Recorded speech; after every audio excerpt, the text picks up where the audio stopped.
Olá pessoal, bem-vindos a mais um vídeo aqui do meu canal Psico da Pedagogia. Meu nome é Aline Oliveira e eu sou psicopedagoga. Hoje o vídeo será sobre as provas operatórias.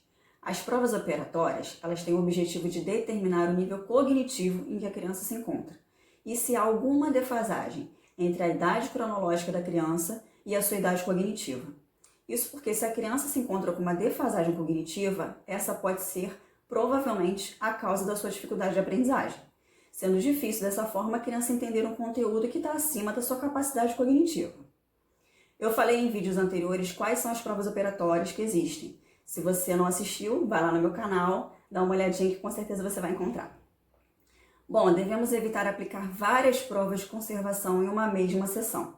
O ideal é intercalar entre provas de conservação, provas de classificação e provas de seriação. E é importante também anotarmos todas as respostas dadas pelo paciente, a postura que ele apresenta, a fala, as suas reações, a organização e como ele manipula todo o material dado a ele. Para a conclusão da avaliação, as respostas são divididas em 3 níveis.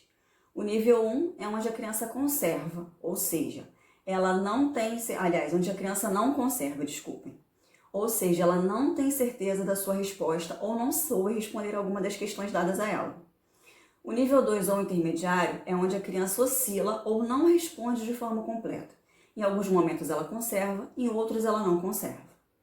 O nível 3 é onde ela demonstra a aquisição total da noção de conservação.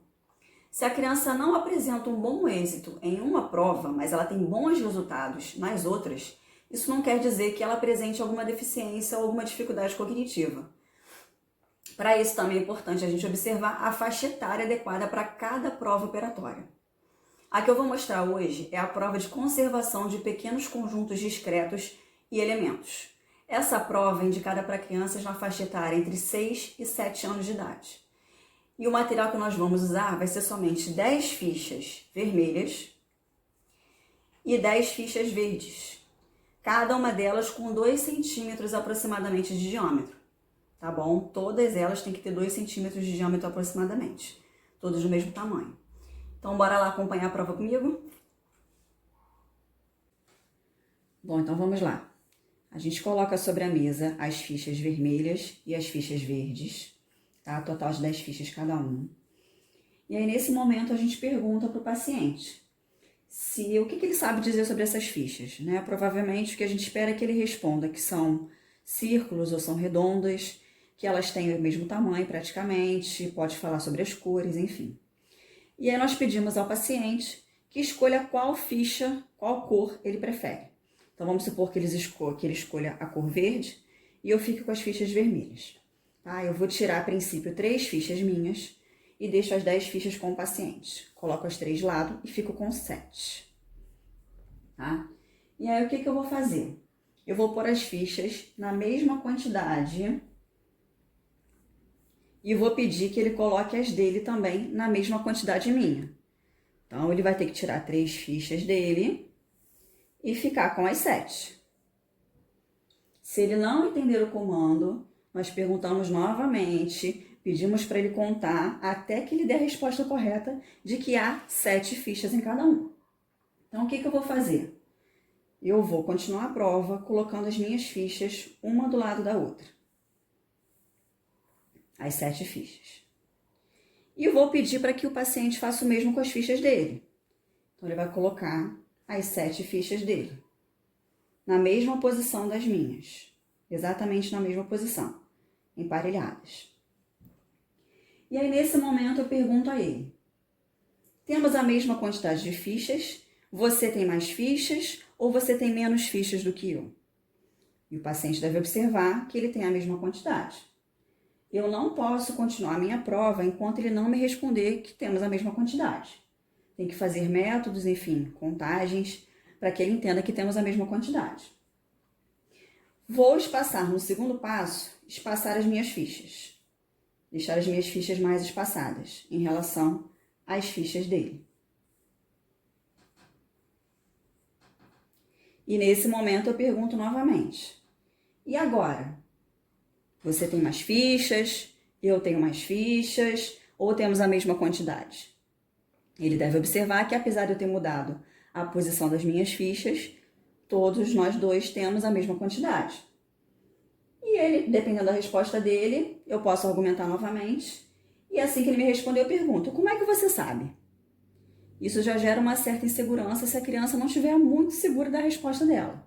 Então, o que a gente tem que observar? Se a criança vai manter a mesma resposta anterior, se ela entende que eu conservei o mesmo número de fichas, apesar de ter mexido na posição delas. Depois eu faço o contrário. Coloco as minhas fichas juntinhas e espaço as fichas do paciente. E eu faço a mesma pergunta. Temos a mesma quantidade de fichas? Você tem mais fichas ou menos fichas do que eu? E de novo, a resposta que ele der, eu pergunto: como é que você sabe? Tá ok? Então, essas são as primeiras 3 etapas. Bom, se ainda assim ele não conseguir entender que a quantidade se conserva, a gente pode voltar ao passo a passo. Então, eu posso colocar todas na mesma posição ou pedir que ele coloque. Peço para ele contar as dele, sendo que eu tampo as minhas. E aí eu posso perguntar se ele sabe quantas eu tenho aqui embaixo das minhas mãos. Mesmo assim, ficou na dúvida, eu retiro, conto as minhas também, até ele perceber que temos a mesma quantidade. Um outro passo dessa prova é o seguinte: eu vou colocar as minhas fichas em círculo. Coloco elas assim em círculo. E eu vou pedir que ele coloque as dele em volta das minhas. Então, ele vai colocar assim, dessa forma. E eu volto a perguntar: e agora? Nós temos a mesma quantidade, eu tenho mais ou tenho menos que você? Então, ainda assim, ele deve observar que nós dois temos a mesma quantidade.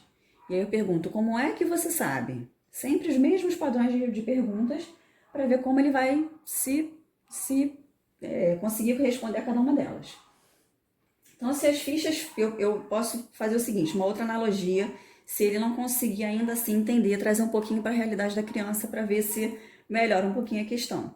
Então, eu posso perguntar para ele assim: se essas fichas aqui fossem balas, por exemplo, e eu comesse todas as minhas, e você comesse todas as suas, eu teria comido mais ou menos, ou a mesma coisa do que você? Então, a gente consegue fazer uma analogia também com o dia a dia da criança.